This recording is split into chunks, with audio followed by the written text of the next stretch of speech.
Alright, so now that we have all this copper, lead, and steel, let's make good use of it. Let's talk about crafting builds.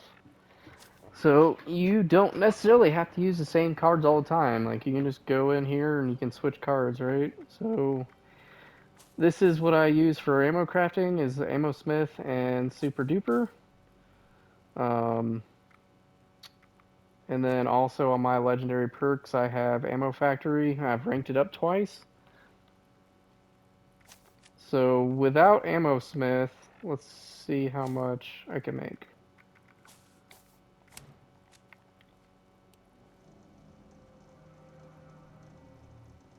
So I need 45 round. So right now 24 per material. So let's put on Ammo Smith. And you can only rank that up twice, which is a shame, but with the legendary perk, it makes a huge difference. If you don't have the legendary perk, you're going to notice a little difference. No big deal. Still want to make the most of what you can, right?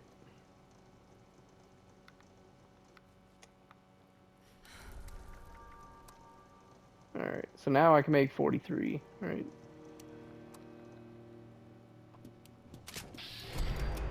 And then, when it comes to the higher rounds, it makes a way bigger difference. So you want to run a 50 cal heavy machine gun, you know, like 360, versus like your 180. It's a huge difference. Same for if you're making energy weapons. I can make 3 plasma cores instead of one. So it's completely worth it to run those. And you can see on my left hand side that Super Duper worked. It's gonna be a little tough on how to quantify that, because I already had ammo on my weapon. So, but yeah, I don't. I've got more ammo available, and I'm not running out anytime soon. I would recommend trying to get 2 to 3 weapons that you like with different ammo sets, so that way, you're not constantly, running out of the same ammo. Um, so like I really like this Tesla rifle, and it doesn't chew through ammo as much as 45. So those fusion cells will last me a long time. I don't have to make ammo for probably a day or two, but I probably will. I think for fusion cells, you need other material, so that lead and steel, and copper isn't going to work for everything. But for your Gauss rifles, you got your 2 millimeter lead and steel only. That's nice. Your miniguns will chew right through that, but your rifles will be a little slower. But yeah, so here's where your copper would come into play for the Tesla rifle. I really like plasma cartridge weapons, so you also need plastic. Same for your plasma cores with nuclear material. But anyways, where else was I going with that? Perk cards, and where to get those perk coins. So in the bottom right, you can see 2 for the little P. So if you wanted to, say, level up this. Now I've already leveled up once for 50 perk coins, so now it wants 100. These legendary skill things will give you extra card usage. So if your max skill on your special was 10, this would technically be 13 if I ranked it up instead, and you actually get those cards available. So if you want to do that, there's a couple of different ways you can do that. Also, if you don't like your legendary, what you can do is you can press unequip, and you only have to spend 1 coin to do that.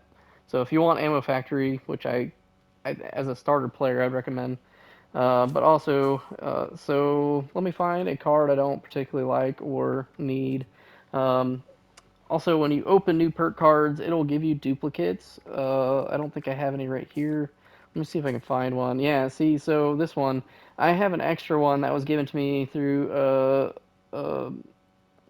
one of the perk card openings or whatever. Well, I don't need 2 of these. You can only rank it up once. You can see with the 1 star. So I can get rid of this, and now I have 2 perk coins.